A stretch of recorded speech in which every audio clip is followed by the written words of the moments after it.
Hey, another video. I just want to say this is really strange, but I was called to just make a video on this. How am I going to stitch everything together? Oh, well, let's just start by saying that I don't take life seriously. The reason I don't take life seriously is because when you take things too seriously, then you have a tendency to be very rigid in your approach to things. And that kind of hinders your ability to adapt and understand what's going on around you. You know, like when you're rigid, you can't really, like, you can't, I don't know, for me, it just feels like your flow is limited, to your perception and how you choose to be. So I just have fun.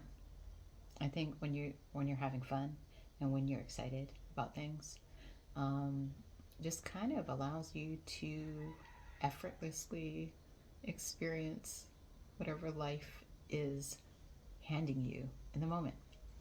That's the secret. And in the same vein, I notice that people who have problems or issues, if you think about it, the reason they have problems or issues is because they get in their own way. What do I mean by that? They get in their own way. Think about it. If you think about a person who is possibly experiencing life in a way that is dissatisfying, it's probably because they're in their own way. It's probably because they're too much in their mind. The mind has a tendency to, the mind has obviously it has a function, but I notice a lot of people misuse their mind to create a lot of blockages. And what do I mean by that? Blockages. Blockages in the form of a misuse of imagination, by entertaining thoughts that may not be in their best interest. And what do I mean by that? So if you think about somebody who is less aware and has less self control, they have a tendency to be very reactive in nature. And when you are reactive, you are probably, I want to say, approaching life from a place of fear. When you're responsive, you approach life from a very calm place where you kind of like understand and trust the way it chooses to unfold. There's radical acceptance when you are responding. When you react, it's kind of like you know what I'm saying? When you respond, it's kind of like this. Yeah, so a lot of people get in their own way because they have a tendency to probably operate predominantly from their mind. And if the mind is left unchecked, it will take you not only for a ride, but it will have you fragmented into all these different scenarios that could happen or should happen, you know? And then you have a attachment to those ideas. And yeah, it just creates a lot of distrust in yourself and your ability to navigate your own life. So that's why, when people would ask me for advice about what to do with their life, it's just kind of like, first and foremost, get out of your own way. And if they were to ask me to elaborate on that, I would tell them a lot of times you create a lot of problems for yourself that don't even exist. And if they wanted me to elaborate on that, I would say, well, if you think about it, you probably lack self control to some degree, and you allow your mind to take you on a ride, and you're not even aware of what you're entertaining. Like what kind of thoughts you're entertaining, what kind of feelings you're entertaining. And then the thing is, instead of allowing the thoughts and feelings to just kind of pass through, a lot of times people get stuck. They get fixated. They get attached on a feeling, on a thought, and they get stuck. But who's making them stuck? Nobody's making them stuck but themselves.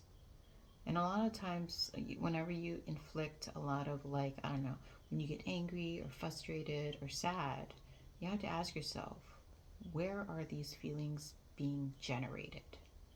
And what thoughts are attached to those feelings?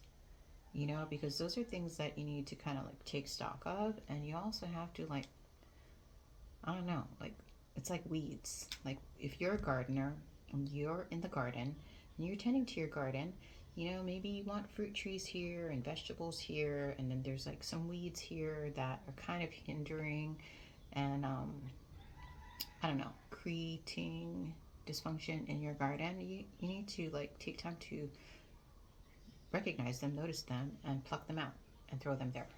You know what I mean? Yeah, that's what I do. And like I said, when I have fun in life, I don't really let weeds grow in my garden. You know what I'm saying? Or if I notice them, I am assertive in regards to just like recognizing it and pulling it out and throwing it off to the side. Yeah, so like I feel like self-hate is a very how do I say, prevalent thing in society, whether people want to admit it or not. If you're abusing yourself in any way, shape, or form, physically, mentally, emotionally, spiritually, energetically, if you are abusing yourself or if you are interacting or participating in things that are abusive to the self, that's self-hate. Period. It's self-hate. Let's just admit that. And when you are in a state of self-hate, then you have a tendency to perpetuate, I want to say, cycles that hinder your growth and your evolution.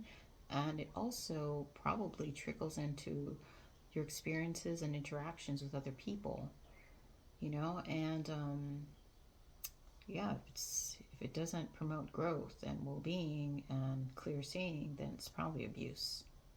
I want to be honest. I know that's like a really like kind of heavy term to use, but it is, you know? Yeah, I feel like if people love themselves more, and I'm not talking about being arrogant, and I'm not talking about being narcissistic or egoistical. If you really loved yourself, then I feel like a lot of the world's problems wouldn't exist. You know, because if you think about somebody who really loves themselves, they will exude, like their very nature will be peace and love and understanding, because they will be their authentic self. You know, I think like where most people currently operate is not their authentic self. You know, it's probably something that they've created as a defense mechanism to protect themselves from uncomfortable things, you know. But if you were to remove all of the veils, and what you get to at the core of it is your soul, you know. And if you're operating from your soul recognizes itself in everything, and it certainly wouldn't want to harm anything. So yeah, that's self-love, when you're like taking time to remove all the veils and all the identities and the mental constructs and the belief systems that you have implemented, so that you can get to the very core of yourself, which is your soul. Anyways, I'm talking too much. I don't know if I'm making sense, but thank you for stopping by, and thank you for your attention and time and your presence. Blessings to one and all. Amen.